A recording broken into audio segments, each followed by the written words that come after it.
Everyone, and this is Whale FM. On this show, we talk about everything and anything art and crypto and the NFT movement with designers and creators alike, otherwise known as non-fungible tokens. My guest today is Max Moore, director and head of Sotheby's Contemporary Art Auctions, Sotheby's Hong Kong, and co-head of the Sotheby's Verse. Max, thank you so much for joining us today. We're absolutely delighted to have you with us as we count down the final hours of Natively Digital 1.2. Oh, it's my absolute pleasure to be here in the probably most hectic time, but I had to come on board to speak to this crowd here because Whale Shark is a true collector, so it's a pleasure to be here. We definitely appreciate it, and we definitely want your time and focus to be on vetting some of these bids and Yep. what's going on there at the auction. So definitely appreciate it that you're spending some time with us. For anyone that may not be familiar, could you just tell us briefly a little bit about yourself and your background and journey in art? Yeah, absolutely.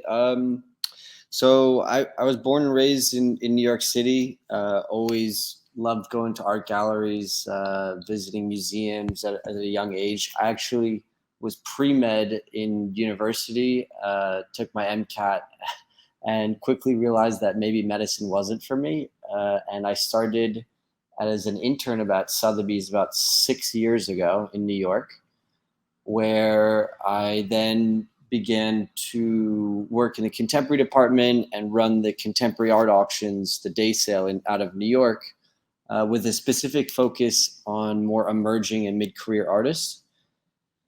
And then I would say I guess during the pandemic, it was really when I was first turned on to NFTs, actually through Nifty Gateway, and had some very meaningful conversations with incredible artists and collectors like 𝐇𝐎𝐔 and Whale Shark that really brought me up to speed with what was just happening, which was still in its infancy at the time.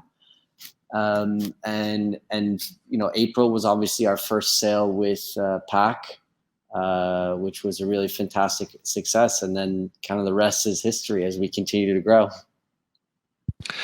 Right. I find that interesting that, some of your first exposure and really getting, embedded into NFTs and what they are was with 𝐇𝐎𝐔, just because, he's so native to the scene, whereas some of the other artists are more bridges, right? They've done a lot of traditional art and had taken that digitally, whereas 𝐇𝐎𝐔, some of his art is just in the performance itself, right? The reaction it elicits from the people and how they consume and interact with it. So that's really jumping into the deep end, and probably lends to why you have such a good understanding and have been such a great advocate for the NFT space. So kudos to you for jumping right in. I appreciate it. I mean, if I'm going to be honest, I think it was 𝐇𝐎𝐔 who taught me how to set up my MetaMask wallet. So I was a real novice come January this year, but I have the same way I approach contemporary art. I have just taken the time and energy every step of the way to continue learning, engaging with the collectors, the artists, and the community to really understand how best to position Sotheby's. And I quickly realized that introducing an artist like 𝐇𝐎𝐔, really natively digital artist, where the artwork lies more in the smart contract and more in, as you mentioned, the performance or the conceptual approach to it, to kind of understand what art can be through the lens of 𝐇𝐎𝐔, which was very powerful.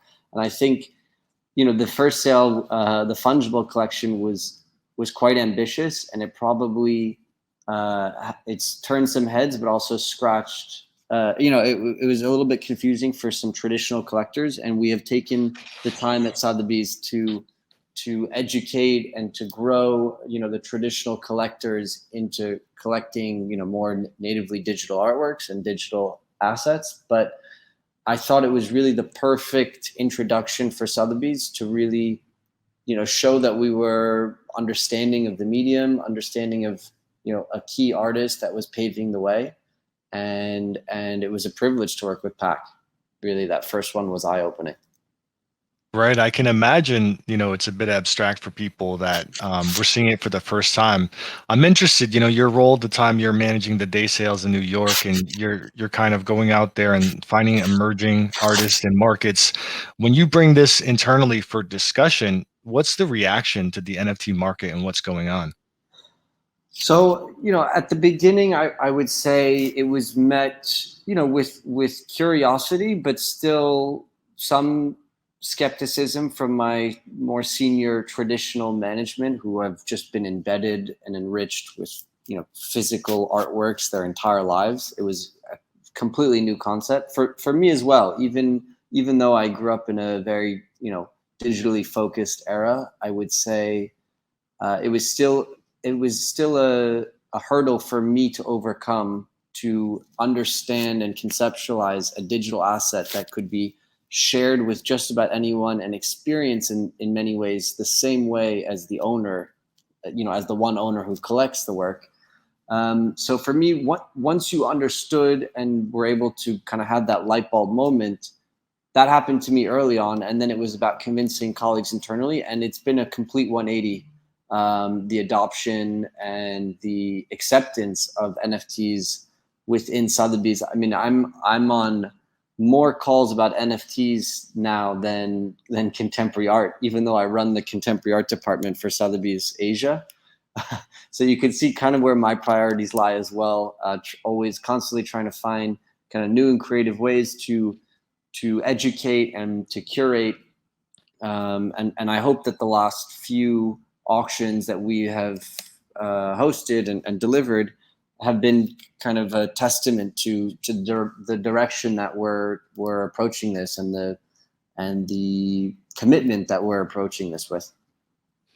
Yeah, I think a lot of the discussion within the community, and the reception to it is you can see the authenticity that you're one of the people that actually gets it, right? And like you had mentioned, you jumped right in with Pac, which is a person, or an artist or artiste that Yes. really push the boundaries of blockchain, right? It's not just surface level stuff there. So I think that definitely helped, and it definitely is something that's perceived by the community, that authenticity.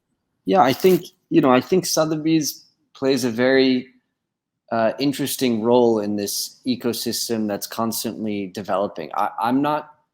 I'm not saying that everything that we do is correct. We are constantly learning and evolving because we are new. Unlike Whale Shark, for example, who's been around, and other collectors who have really paved the way. I'm learning from them just as much as they are learning from me about more traditional collecting styles. But at Sotheby's, we really bridge this very interesting gap. And I do think that it's very important that we understand our role within the entire ecosystem and really are able to promote, authenticity and genuine creative works to a global audience that we have the attention of. And I think that's really where we can differentiate ourselves by creating a standard, if you will, and really by giving the platform to these incredible artists, whether they're already established or up and coming, to really find their footing and have a platform to speak to a wider audience. Yeah, and I had seen, after the first auction in April, you had a lot of things that you would think would be questions from the traditional art world, like the reactions to open editions and what that means for the value paradigm. But how would you describe the understanding of what you would call the traditional art world for the value proposition of NFTs? Because there was a lot of questions initially about, the quality of it and where the inherent value lies. And I think that obviously it's proven to be a viable art movement and something that has legs at this point. So I'd be interested to hear your characterization of how the evolution has happened over a very short time. We're talking months right here. Absolutely. I think the open edition served a very strategic purpose in allowing a large audience. At the time, it was a fraction of what it is today, but a large audience all the same to have access to incredible works at achievable price points for the, you know, every collector, and these collectors were rewarded for you know, jumping in at an early stage. At this point, however, it's grown, you know, tremendously over the past 6 months. And in an open edition, you know, I would never support at Sotheby's moving forward. I think it undermines the principle. Well, actually, that's not true. There are specific projects where an open edition can support, but not from an artistic perspective where scarcity really reigns supreme. So I do think that as the audience for NFTs has adapted and grown tremendously, so too has our approach.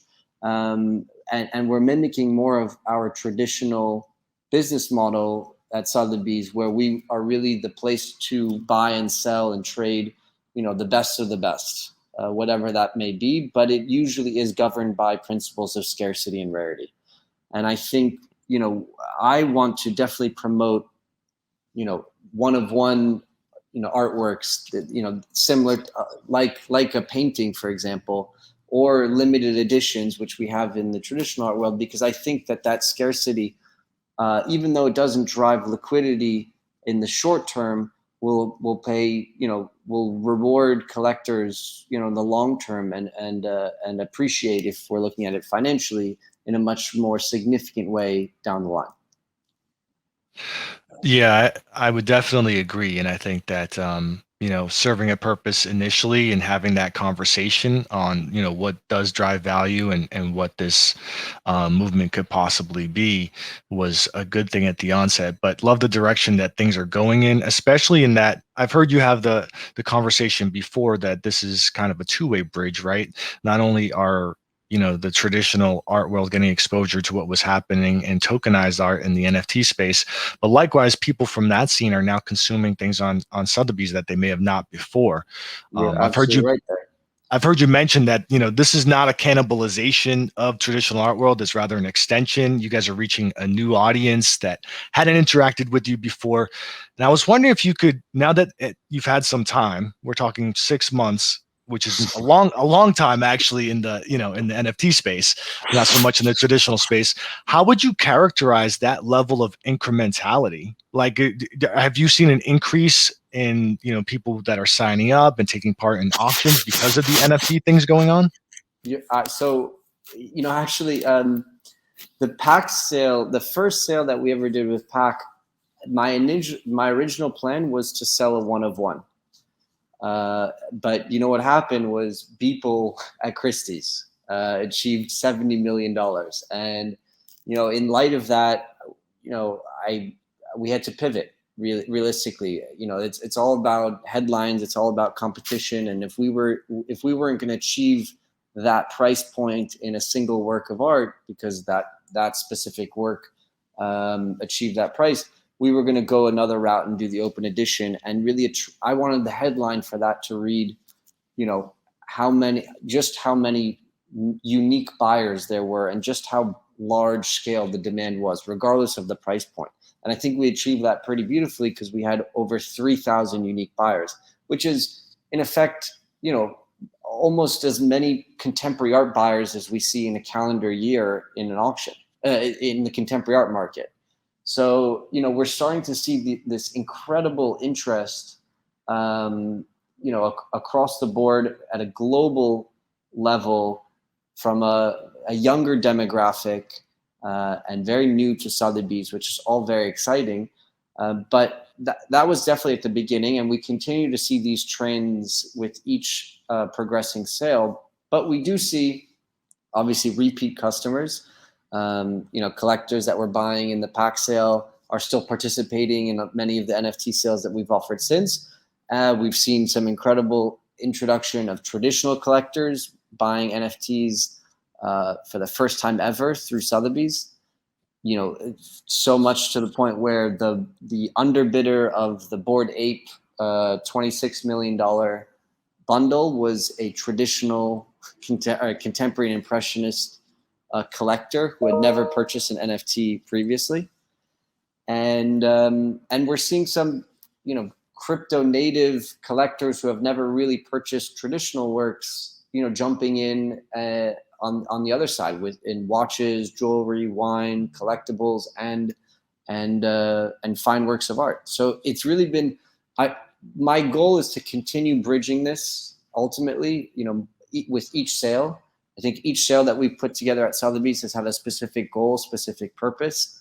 But ultimately, the overarching goal is to continue educating the traditional collectors, continue curating, at the highest level, and just opening up the discussion to a wider audience. Yeah, thank you for touching on that as well, because that was one of my questions. Conversely, what was the conversion rate, right? Were you seeing an increased participation from your traditional collectors in the NFT realm? And it sounds like you definitely are. So that's very cool to see that these are kind of merging and becoming, a market that people can fluidly flow back and forth from, and not be relegated to just one thesis or the other when it comes to art. Yeah, exactly. And like I do need to mention that, with these incredible prices, it's difficult for a traditional collector to not only wrap their head around a completely new intangible asset, if you will, but also spend over $1 million. So we're not seeing that adoption so quickly just yet. I mean, there's only a handful of collectors that are spending $1 million. Maybe not a handful, but there's only a select few that are crazy enough to spend $1 million, on a traditional, fine artwork that has had 20 years of growth and maturity. But I am seeing a lot of adoption at definitely more accessible price points. And I do hope that, I do plan on offering more accessible price points at Sotheby's to really allow for this adoption to continue to grow. And so it'll be a nice blend of really the top end, which we really want to advocate for and really demonstrate. Just this is kind of the cutting edge, best of the best that we can offer. But in addition, I want to be able to offer some of the more emerging, artists that are really, gaining some traction, but they're still an accessible price point, so that any type of collector, whatever their collecting background may be, will feel comfortable committing to a purchase. I love that you say that, because that was actually one of the questions from our community, was that, part of the narrative of the NFT space is the democratization of art and accessibility to, the greater populace. Absolutely. And not being, relegated to just people that can afford $1 million piece. So the fact that you are trying to shepherd that high end and that value paradigm, but also enable people to participate in what, the ethos of the crypto art movement is just great to hear that you guys are advocating for that, and that you understand the space in that way. Yeah, absolutely. It's a balancing act that we have to follow in some ways, and I'd like to open it up to more unique, maybe more niche or more unknown projects, and I will in the future.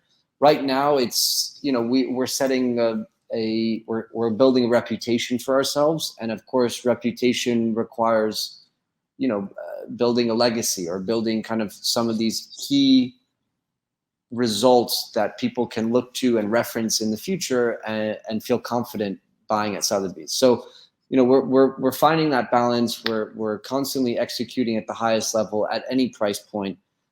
But the obvious end goal is to really create a very healthy ecosystem at any price point.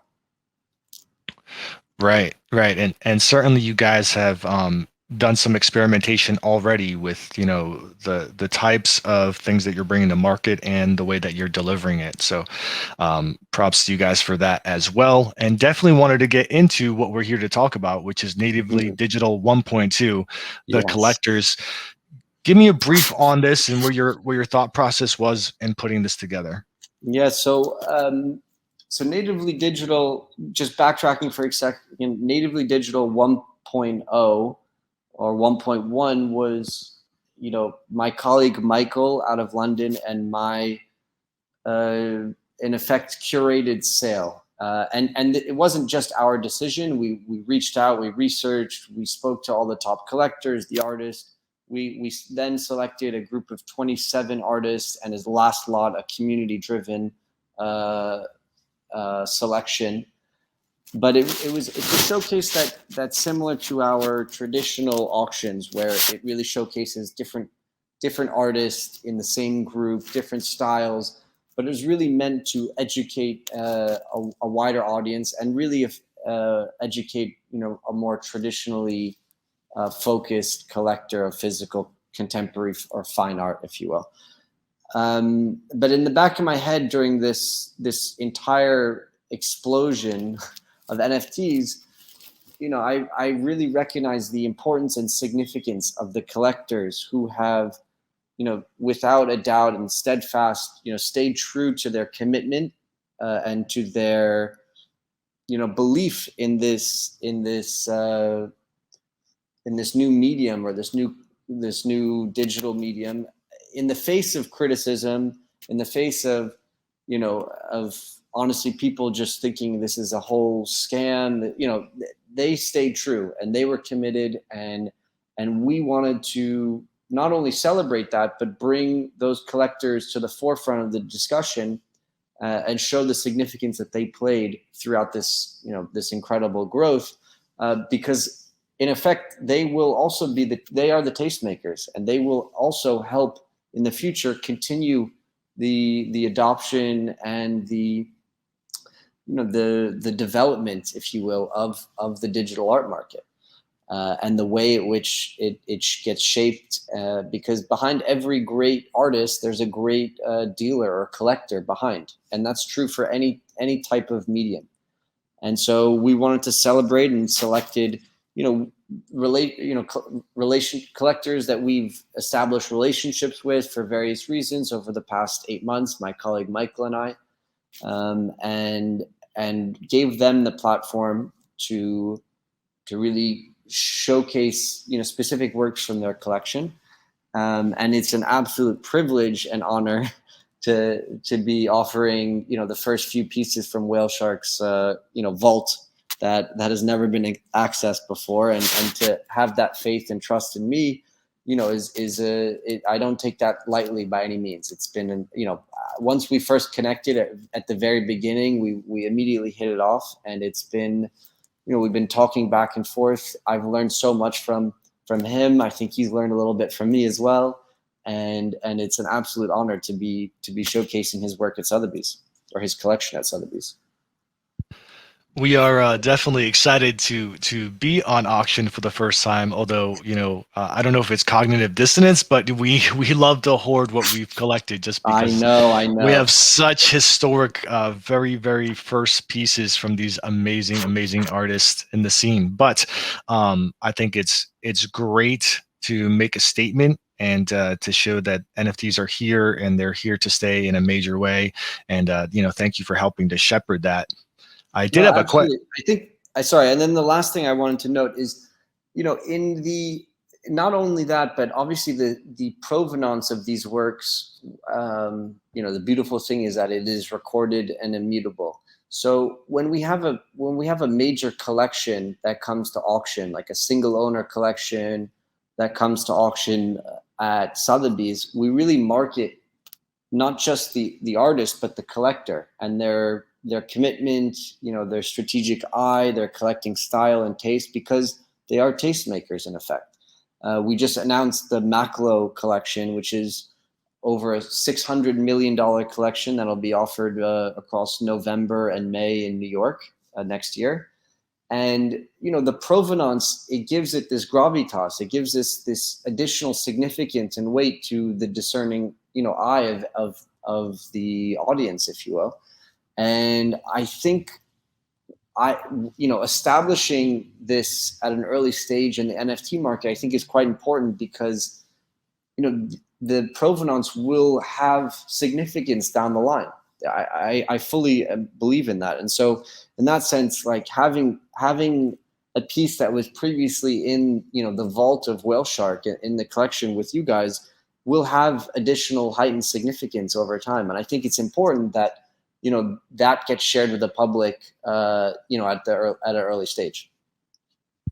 And have you already seen that there's increased interest because of the collectors that have held these pieces, or is that something you're kind of embedding and planting the seeds for the scene to adopt from the more traditional art world? I mean, listen, I think that the collectors on Twitter can make or break a movement. We've seen it before, for better or for worse. Some wield this power correctly. I see others may not in the same way. But it's a very delicate and fragile ecosystem, just how new it is and how much it's grown and just how little knowledge there is out there in some respects. So when you have a committed collector like Whale Shark, I really do believe that this will, the significance, it may not become so apparent right now, but every piece that comes out of the collection moving forward will carry that significance, will carry that weight. So, I'm embedding the seed, but it's already sprouted in many ways. I think people are starting to recognize the tastemakers, and they're becoming mini museums, mini galleries that are really guiding the collector preferences and taste based on their own. And that's what we saw in the art world for entirety. So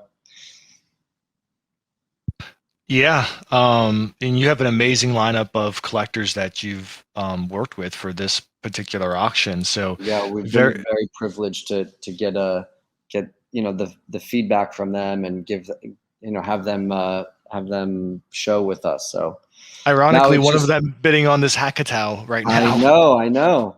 I've had a few conversations today with some collectors about this piece. So this is, as I mentioned, as I first got on, this is the most exciting for anyone who's not participating in the sale, but the most nerve-wracking for anyone who is, the last few hours.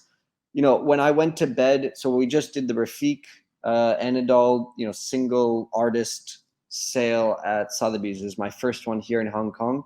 I went to bed, at midnight. I think the bids totaled across 8 lots, maybe $500,000 US. And by the end of it, we had a sale total over 5 million. So it really, the action, as anyone is aware, happens in the last, few moments, if you will, let alone few hours. So, Right. sit tight. If you were a collector, why would you ever bid? Unless until the last moment. That's really, why say. But this nervous anticipation is something that I have grown to stomach over the past 6 years. So but it is different. It's new because the collectors that we're dealing with here, they hold such significance and weight, and we obviously don't want to disappoint. But it may also be the first time in many instances where these collectors are actually feeling, this nervousness. So walking them through this process has had its own challenges. A traditional collector may be a little bit more familiar with this whole aspect of the bidding happening at the end. But overall, I think we've had some great turnout so far. But I do expect some more bidding activity, as we get closer to the closing. Yeah, it's interesting. There was some comments in our community with regards to that, right? That people had Yeah, expected some more significant action leading up. And Whale Shark in our, weekly whale hour where he speaks with the community said, in his experience, the last hour or the last moments right before it closes is where most of the action will take place. absolutely. Unfortunately, I learned that lesson the hard way myself, jumping into some auctions and learned going mid-tier for anything is just rising, just running the price up on myself. So Yeah, I learned exactly. I learned that Exactly. myself. And so this POC piece, had action right away the first day, which we Yes. anticipated, right? Because obviously between everything that he has done, his historical significance, the significance of the piece, Lost Poets going, I would anticipate this is going to be in very high demand. Yes, exactly. So yeah, I mean, I think to get a pack one of one these days, it's nearly impossible. So with this historical significance, especially. So, yes, I think the fact that we had some early bidding like straight away was really exciting to see. and expecting some. There's 3 separate bidders that have already brought it to this level. I expect them to fight it out a little bit, and then I think there's a few more, I fingers crossed, that come on. The problem is I know we have a few big bidders coming in. It's difficult to tell, so in the contemporary art auction, we have condition reports. So when a client requests a condition report, it's really engaged and activated interest. They're really checking out the condition. They're sniffing it out, if you will.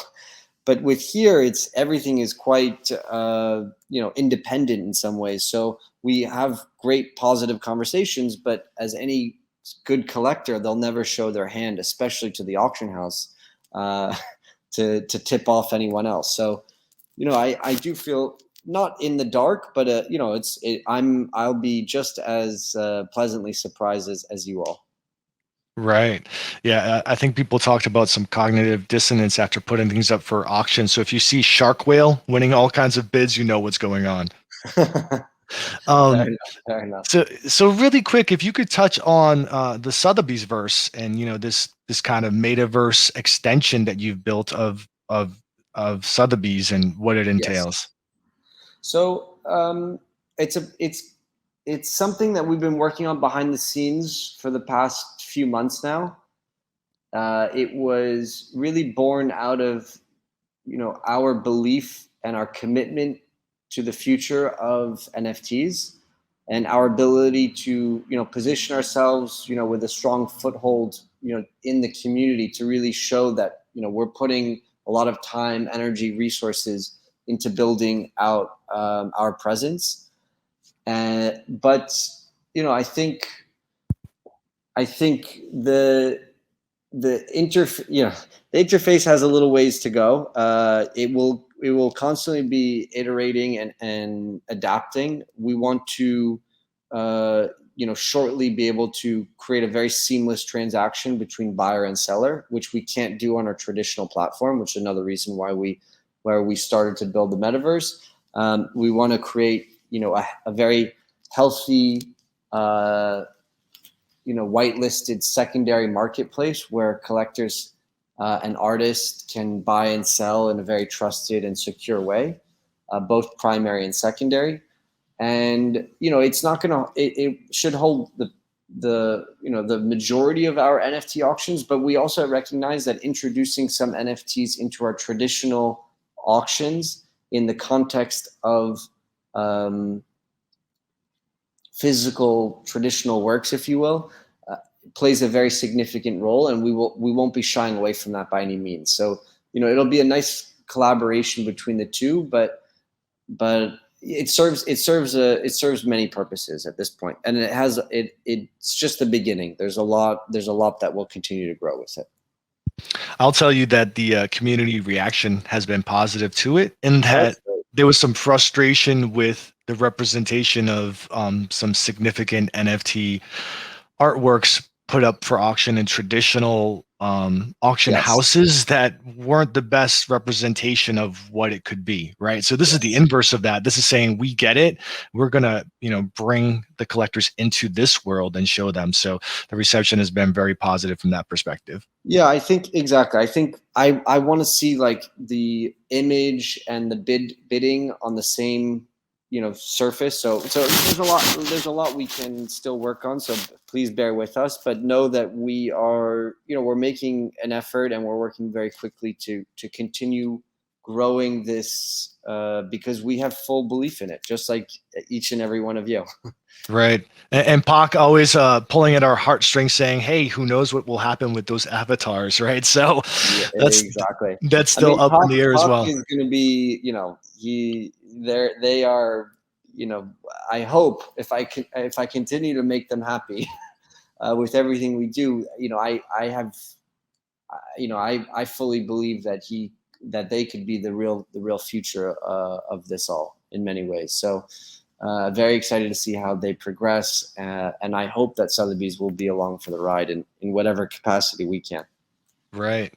Well, Max, I know you have to run, but before you do, I just wanted to make mention that the community one of the things we've heard frequently is this was such a large swath as far as representation of the NFT landscape, and for that, a lot of people are excited that it wasn't just representative of one particular corner of the NFT world. We have some more Absolutely. traditional art. We have some more, recent things that talk to NFT and crypto culture, and that representation, I think, has a lot of people excited about what you guys are doing and your footprint and the history that you're making in the space. That's it's honestly that's the motivation that I need to continue, because it's sometimes a thankless job when you usually just hear the criticism at every turn, but it's so nice to hear that the work that we're doing is appreciated, and that we're continuing, because again, my goal, the purpose that Sotheby's plays, is to really broaden the audience and really integrate it into the traditional world, but then also give the platform and the space for collectors, us, and artists specific to the digital movement to really flourish, and be heard, yeah. So thanks so much for having me. Thank you, Max. Let's make history today. Yeah, absolutely. Looking forward. Take care. Take care. Take care, everyone. Bye bye.